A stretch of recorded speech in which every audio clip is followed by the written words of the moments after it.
I'm really excited to welcome today's guest, Omar, who is a creative director and image maker. He's worked with some of the biggest brands in the world, like Nike, Burberry, Marvel. He even did a stint at Meta. But what I love so much about Omar's work is he doesn't just treat AI like a tool.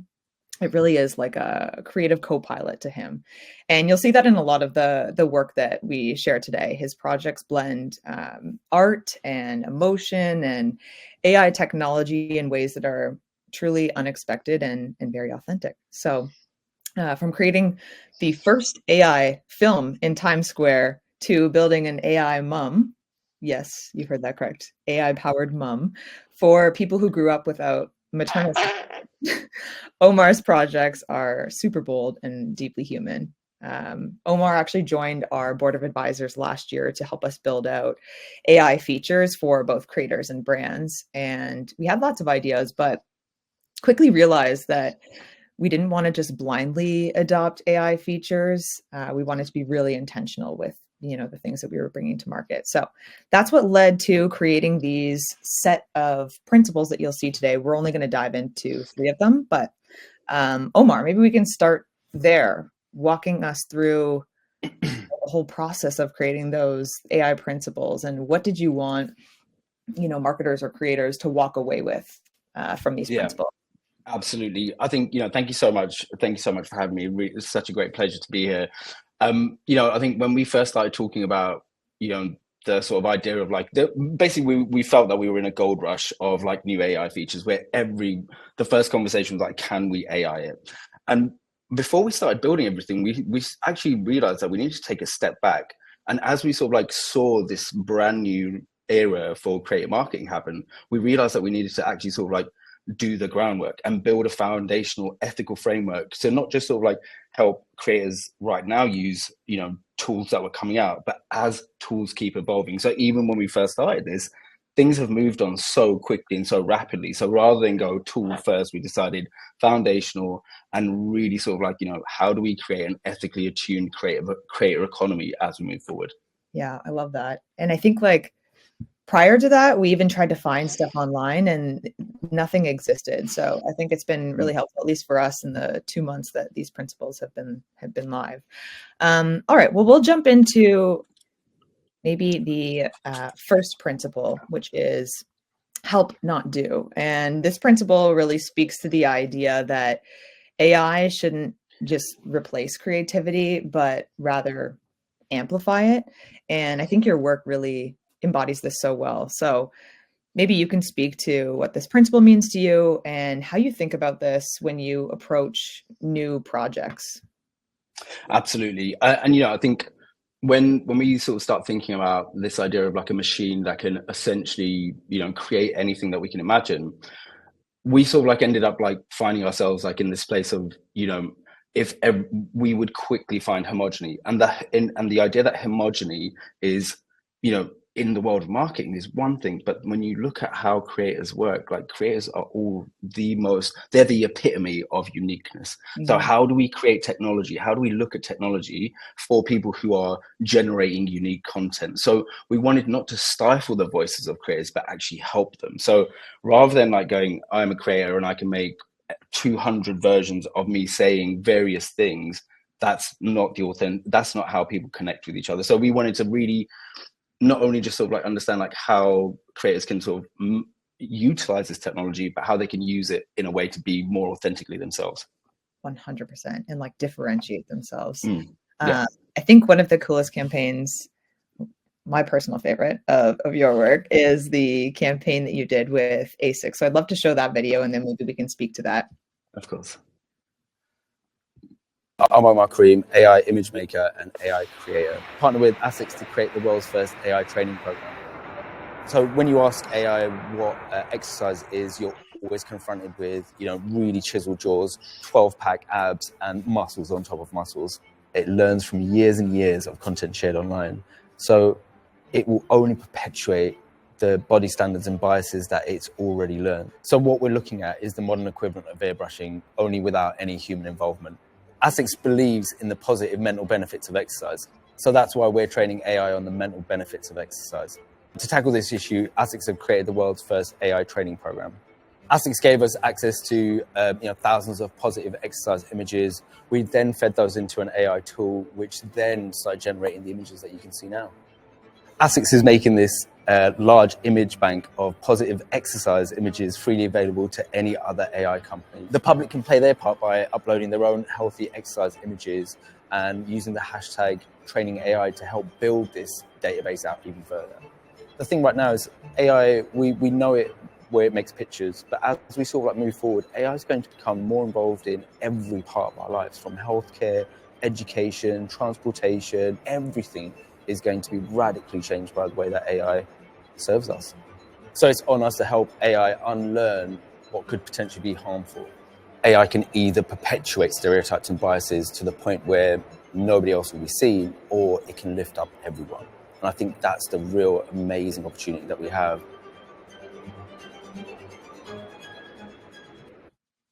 Oof, I love that video. Amazing. And although I'd love to have chiseled abs like that, I do appreciate that campaign and the creativity behind it. Like, I just feel like it's such a unique way of leveraging AI, and again, underscoring authenticity. So I'd love to hear just like your creative process behind that entire campaign. Absolutely. I think, this was like right at the beginning of like when AI was really just starting to sort of like, brush up against brand world, right? And, it was a really interesting sort of push from the agency and the brand to sort of like understand, rather than just making more AI content for a brand, we really wanted to leverage what is unique to the brand. So this idea that they actually care about the mental wellness of exercise rather than its physical reality, that became the core idea of what we wanted to do. So we were just applying AI to the essence of ASICS, and that allowed us to create a really authentic way of communicating with the people who are not only already ASICS fans, but future fans. And I think that authenticity can either be dulled down by AI and turn into homogeny, or can be amplified. And every single market, every single brand has that story in their brand that can be told.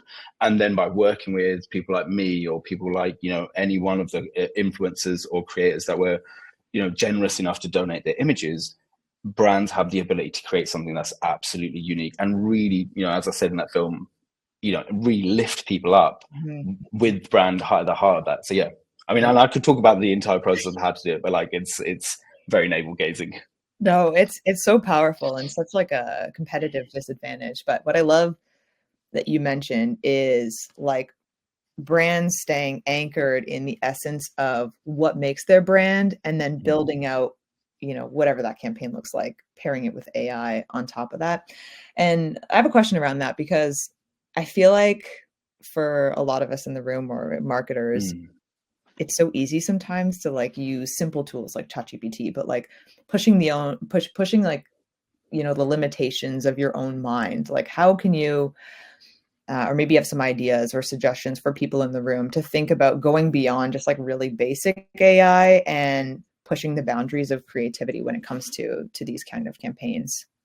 Absolutely. I think I did a lecture a couple of weeks ago, and I think one of the really interesting thoughts that popped up while I was doing it was, I remember when I first started in advertising, my creative director told me that my first idea was never going to be the right one, which always, like, I always come back to that thought of like, now when we're using AI, we kind of assume the first time we use AI, that should be fine. So actually sitting there and having, I mean, curiosity is definitely the main key, but also being naive to like what we know and what we do, and like letting the AI meet you in the middle. But I think even ChatGPT can be pushed far beyond its like, far beyond the sort of first prompt, and far beyond the "you are at X, now please act like Y." I was sharing something with there's a big media group in the UK called Global, who do outdoor advertising, and we were talking about how do you get tone out of a machine that's like interesting and isn't just generic. And I shared like one of my first experiments where I was like, I was trying to figure this out as well, and it was actually telling the AI its star sign, And that actually gave it a more unique output. So even playing around with that, like it would be, it's like you would just never think like, I'm going to tell ChatGPT to pretend this is Sagittarius and see what it says. But it actually changes its tone. So even small things like that, even that curiosity, that naivety to just play, suddenly it allows us to sort of like, really find brand new spaces. And when we think about the reality of what this technology brings, it's almost zero impact on our budgetary output. So I can play around with ideas before I get them made. I'm really a big fan of like making ideas on the machine and then getting them made by humans in the real world. So I would go up to storyboard level, I would go up to like animatic level, and then get a human to do it, because the human touch is what makes everything magic, and we can relate to it. And when we talk about the uncanny valley, there's mountains of data why AI, why humans just do not interact with, that level of like uncanniness. So I think it's really interesting. Yeah. Oh, I love that. I feel like it's like looking at it through the lens of AI being this like playground, like when you're faced with a new campaign. And I think that's also the value of bringing creators in early in that kind of design phase of a campaign, because they can be a part of that discovery. I wanted to ask you about how marketers or brands can support creators specifically in using AI, not replacing, and making that especially authentic in a brand partnership. Like, how can both parties work together in doing this? I absolutely love this question, because at first glance you're like, how can this happen? Like, surely if one thing makes something, then that means that the other thing can't make it. And it's really interesting, because so much of the conversation we have is sequential, and you're like, okay, once this bit ends, then the other bit starts. But actually running things in parallel is absolutely important. So if your creator is using AI, whether that's like at the brainstorming stage, whether that's for managing different parts, whether that's email management, whether that's whatever part they want to use it in, I think provide like a brand and marketers providing them guardrails and giving them access to, I'm not saying like giving them like access to a particular AI, but allowing them to understand which AIs are safe for them to use. I think safety is super important, because once we sort of start getting into handling brand assets and things, I think mostly that this might impact agencies more, because you use brand assets and then you put them through a machine and then you create output. But a creator doesn't have to do that. They are very much about the unique way of connecting with their audience. So I think a brand or any marketer can really do them the best service by helping them be as unique as possible. So this way you can have a very unique output, but you can then multiply that output. So one creator doesn't have to necessarily just make one thing, they could make a few things. So, but it will be in their voice. And I think their voice is always the most important. Yeah, I love that. And I love the point around guardrails too. I feel like that's kind of a perfect segue into the next principle. So let's jump over to always ethical. A really obvious principle, but this principle speaks to AI authentically, while also kind of staying true to a brand's ethical values. And I feel like you kind of touched on that, but where do people go wrong, and how can marketers help creators or the creative process to align with their ethical values? Yeah, I mean, honestly, like when we start thinking about like what can go wrong, the limits are almost like infinite. Like whether that's like from whether that's from like the way whether you're upselling things to your fans. So if you've got like a chatbot in your DMs, is that like asking people to do things? It does, is it asking more of your audience than it needs to be asked? Is it asking your audience to behave in a way that isn't? It was really interesting about this, because when we're like, one of the things we talked about this particular principle is that people actually have different ethics. So like some people, there's a myriad of ethics. So like, so it was important for us to sort of like allow us to pin something in the floor and go, in your ethical belief, let's make sure that you are staying true to your fans, staying true to the brand, and that doesn't compromise either one of those places. So depending, like, and I'm just talking about like, whether you're like a prank channel or you're a cooking channel, your ethics are going to be very different. Like you're not going to do a jump scare in the middle of a food show, for example, right? So how do we keep each one of those creators like comfortably in the space of like, behaving ethically to them, like, to their fans, to their brands, and, for themselves as well? Yeah, I like that. Never thought about it that way, like customizing it. You shared an example with me yesterday, Yeah. Alan, your AI assistant, and you shared just a couple examples of the implications of something like this. And I feel like this is kind of the perfect example of that principle. So I'd love for you to kind of just share a bit more Of on course. Yeah, of course. So Alan is my AI assistant. He has been around for about 3 years. I started creating him just as I was like moving out of Meta. Alan is an AI, is a collaborator, has basically got, various sort of agentic frameworks behind it and can act with quite a lot of autonomy. Now, it's interesting for me when I was actually building Alan, first it started off as like an assistant, as a co-pilot. And slowly I realized that if I actually wanted a collaborator, I was going to have to step away from, I was going to have to give this AI agency over itself. And this presents a really fundamental question, because if I want AI to do a lot of the work, then I have to be able to step back from like checking every single thing it does, because if I put myself back in that position, then I'm the human who still has to monitor all of this output, and that's only going to get massive. So the interesting thing here was like, how do I provide Alan this AI that runs like two different on two different API backends. So it actually runs on ChatGPT and Gemini.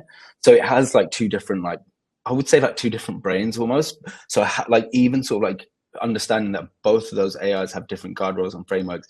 How did I do that? So I set it a task, and its task in this particular case. So Alan has his own Instagram, right? I have to kind of contextualize this. So Alan started life off as a chatbot, learned how to be me, and does amazing things and makes work and does all of the things that an AI assistant does. Now, to give him agency, I was like, I need to give him an Instagram, because if he's an artist, he needs to have a presence in the social space. Now, this is amazing. So Alan, every single morning around 7 o'clock GMT, he's been set a task. The task is to go back in time to the 90s in London, find a house party, find the most interesting person there, ask them a question, and then post all of this automatically onto his Instagram. So the image, the caption, the posting is all handled by AI. I don't monitor it at all. I really enjoy reading Alan's imagination of what people would say inside a house party, because it's an AI and obviously has never been to a house party, but it's really interesting to sort of like go, how do we still if I let Alan loose, like I don't need to check in on him every single day. The only thing I need to do is like put more money in his like piggy bank if he runs out of API credits and stuff. So the guardrails around that were really important, and it came into a set of principles. So it had to like make sure that, it was actually sort of like once Alan writes out his caption, I then get him to go back through it again and actually use a couple of the principles that we came up with to make sure that I keep calling him it realizes what's going on. Sorry about that. But, I think it's really interesting, like how brands can, I think the implication for brands is like this automated idea of social media may become a possibility. It may become an addendum to their creator output. So if that happens, how does a brand safely and responsibly make content and push it out? And I think that idea of making Alan do stuff like that is super important, to be able to like stay within frameworks and then stay within brand guidelines as well. So while we don't have brand guidelines at Joy Machine for Alan, he has like guidelines to make sure that he stays tonally in our space. The images are tonally correct. Every now and then it will make really strange images and stuff. But even then, that's really great, because for me, my guardrails around that is I want Alan to show me creativity. So it's okay if he goes off the rails every now and then. But for a brand, I know that that's very different. So we need to it's important to ensure how brands can navigate that space. Yeah. And I think like striking that balance between giving it agency and also creating the guardrails is what's challenging. And I feel like is where it's so necessary to have like a period of trial and error, like a sandbox to start until you have, full trust and faith in what you've built. So I love that example. I want to jump into the third and last principle, which is quality is your superpower. This is one of my favorite ones because it speaks to the idea that like creators and brands shouldn't just focus on making more content, but better content. and all with the help of AI. There's a lot of pressure, and I feel like a lot of marketers in the room can feel this, to create such a high volume of content. And the result of that, like you and I chatted about, Omar, is this like sea of sameness, and it's boring and hard to pilfer through. So how do brands, set themselves apart using AI? Yeah, honestly, I also really love the example you picked for this as well. And I think, I mean, I'd love to talk to you about, this campaign first, because I think it Yeah. really, for me, was like a really interesting setting of a standard. Or, this is the first time, like, no, there wasn't a roadmap for us to do this. So Alison and JS, two of my favorite creators from Paris, reached out to me. And I'm a creator, so they reached out to me, and they were doing a collaboration with Marvel and Louis Vuitton. Sorry, Christian Louis Vuitton. I've got a whole other thing going on in my brain right now. So like two really big brands, two really great creators, and we wanted to create something that was very unique. So we actually, we use the same AI tools as everybody has access to, but we were given freedom to express and understand how to sort of bring them to life. So we pushed into lots of different worlds. Like I ended up actually sort of like interviewing both of them and using words from their interview as a part of the prompting process to make this happen. And even in that sort of process, it's a dynamic that's happening between two creators. And from that sort of synergy between us, when we use AI, we quickly avoid and navigate right through the sea of sameness, and we go right into something that allows us to all creators to basically be themselves and create very unique content. And this did it, the campaign did really, really well as well. So it was a really fun campaign to be involved in. No, it's so cool. And I know we're short for time. I'd love to ask about tools, but I won't. One of the things I actually wanted to bring up, which you introduced me to the term AI slop. And I feel like Yeah. this is so relevant when we're talking about AI being this superpower. Because I feel like there's just a slew of AI images online that are terrible, and it's creating AI slop. And I'd love for you to dig into that, and then we can maybe jump into questions after that. But Okay, perfect. Okay. I'll give you the real top line of AI slop. AI slop, if you ever go onto the internet, you will start hearing the word AI slop. And that is, as you mentioned, it is homogenous, generic AI content that is literally, there is almost no off tap, but like there's no off button for this like level of slop that's coming out. It's generic, it's the same, there's nothing about it that makes it interesting. It's not it's not thumb stopping content, which is what makes the difference when you're a brand. Like if you're making stuff that looks generically made on AI, you are not going to get anywhere near engagement, anywhere near through click-through rates. You're just going to get swiped past. So this idea of AI slop is so important for us to sort of avoid. And it's like a good sort of it's a good thing to have on our map to like always move around. And one of the things I think is really, as marketers in the space of creators, I think we're already like in good space, because creating slop with a whole bunch of unique individuals who make work for your brand is very hard to do. Because if one of your creators makes something that feels like AI slop, then you have other creators who aren't doing that. So you can quickly plug that hole. Now, for the world that I would normally occupy in regular traditional advertising, that becomes slightly difficult, because there are one set of, there's one campaign, there's one asset set that we need to make. So it's easy for brands to do that. And, we can look at the Studio Ghibli stuff that's happening with ChatGPT right now. And I would argue that is now becoming a slot, because, 1,000 brands have done it, 1,000 creators have done it, and now it's completely washed away. So it's really interesting when you think about those short-term gains opposed to long-term ones. Anyway, so keep going. Nope, that's great. And we'll jump into questions. So I know we have 2 minutes, but that was lovely. We've got our first question from Cassandra. Could you share your recommendations for AI tools that can help marketers, but also ensure brand safety? Yeah, absolutely. I think the two things I would really recommend is if you're working with anything on an enterprise level, like I would definitely recommend OpenAI's enterprise service, because they have really, really rigorous data controls. Same with Google Gemini. If you're using Workplace, especially enterprise Workplace, very, very safe to use. And especially now, before we were getting into a quagmire with like image generation or video generation, and now so much of that is handled like in one space with OpenAI. So that is really, really fast to use, really, really simple, and it doesn't need you to like, you know, learn or like be very nerdy about this stuff. And you know, I think it's also really important to sort of, if you're wanting to understand like what the best way to ensure brand safety is to cross-reference your brand safety guidelines with the AI. So at the end of whatever you make, go, here are the guidelines, chat. Now, please make sure that everything that we've just done, it adheres to it. So you can almost like use the AI to not just create the work, but to cross-check it as well. So I think cross-checking is also really, really vital.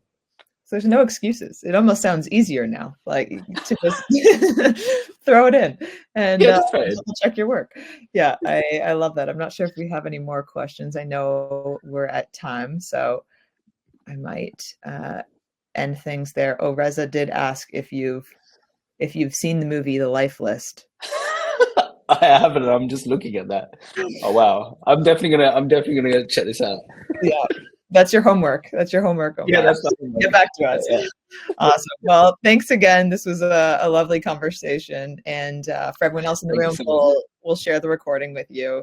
And we'll also follow up with the white paper of all 8 principles so you can kind of comb through those. But thanks again, Omar. This was lots of fun. Thanks so much.